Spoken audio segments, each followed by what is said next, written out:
Hi everyone, I've been on UCTV before and we made beeswax wraps and we did paper making, and every time it's about waste and reducing waste. But today we're going to look at how we can repair things. We can repair jumpers and socks using darning, and if we get time we can do some weaving as well. So I'll show you how to darn something, and some people use a special wooden mushroom to darn their socks, but I use an orange or a mandarin. And to darn a sock with a hole in it, we put it inside out, and we have a special darning needle, which is not a normal sewing needle, it's quite fat. So anyway, I've got my sock, and you can do crazy colours. I've put my mandarin in it. So what we really want to do is make like a crisscross. Like, imagine if you're looking at clothing, it's kind of crisscross, like a weaving is crisscross. So we're making like a frame, and this has already got a few lines going that way.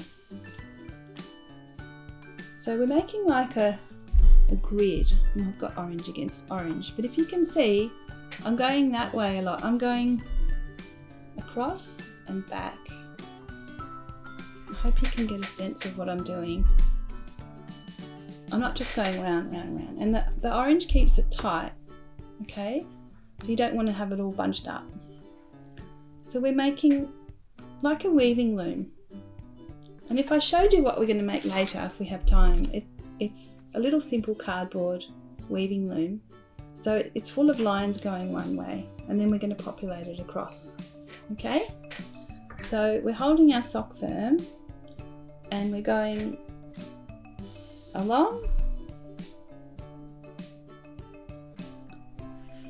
and not straight back and over, we're sort of going, I think it's like this.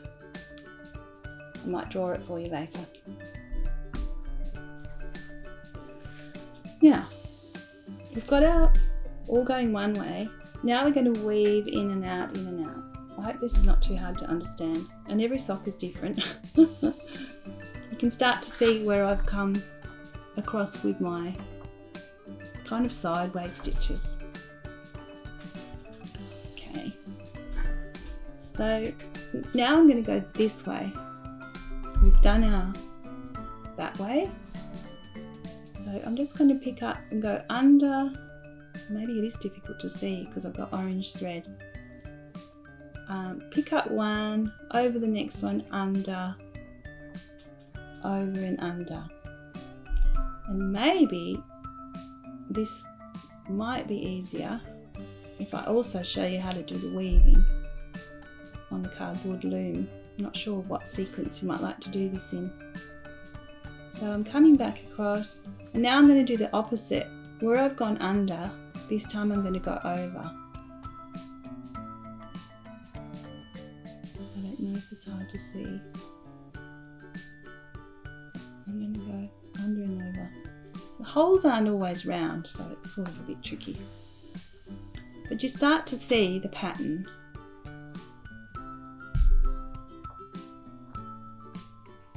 Notice I didn't start with a knot. You don't really want a knot at the end, but you mustn't pull through too hard or you'll lose the whole lot. Yeah. And notice that what I'm using is just old bits of wool. I didn't go to the shop to buy new wool. So you might have someone who's cleaning out all their stuff. Maybe they're heading off to retirement home or something, and they don't need to have all this anymore. So it might be nice to raid Mum's cupboard or ask someone if they've got leftovers. That's the whole point. Like, we don't need to go and buy new stuff all the time. So there, that's a start. And maybe I can show you my weaving technique now, which is really, really similar. So I made this loom, and again, it's not an absolute science. Imagine I'm starting again, and I would make 12 cuts. Now, you could get really scientific about this, but I'm going to just guess. If you make a mistake, there's probably more cardboard lying around at school or at home. Okay, and I'm going to do the same up here. If you wanted to, you could really work it out mathematically if you're into rulers and exact, but it doesn't really matter for this purpose. Okay, I've got some, I'll use red.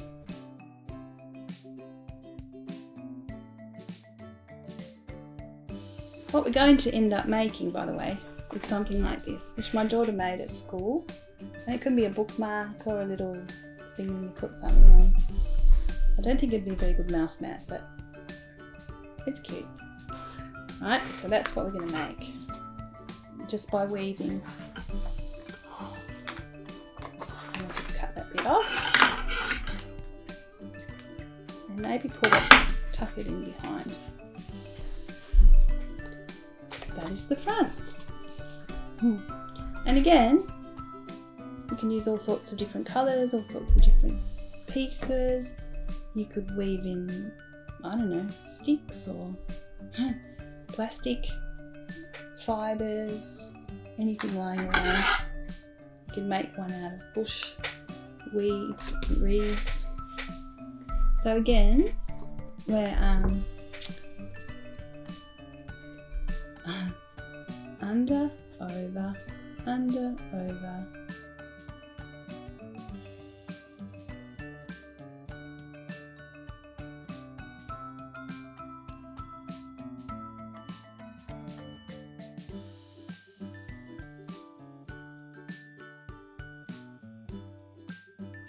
Okay, so we've got our loom, and I've cut the things off as you saw. In this particular case, I'm going to tie these two together and into a knot, and that will eventually make a tassel. Alternatively, I could go over here, and if they're long enough, I could plait them. If you plait them and they're long enough, they'll end up looking like this. Or a simple double knot can end up looking like a little tassel too. So eventually this could be a bookmark, and you could have it for someone for Mother's Day or Father's Day or anyone you want to impress. Remember that we're using leftover recycled wool and things so that we're avoiding waste to landfill. And it might seem like a tiny thing to do, but remember that all our little efforts add up, and we can help do something for the environment. I know it's overwhelming sometimes thinking, oh, how do I, do something about climate, but really believe it. All the small things add up, and there's 8 billion people in the world, and if we all did something small, these things can make a difference. So have fun. Thank you.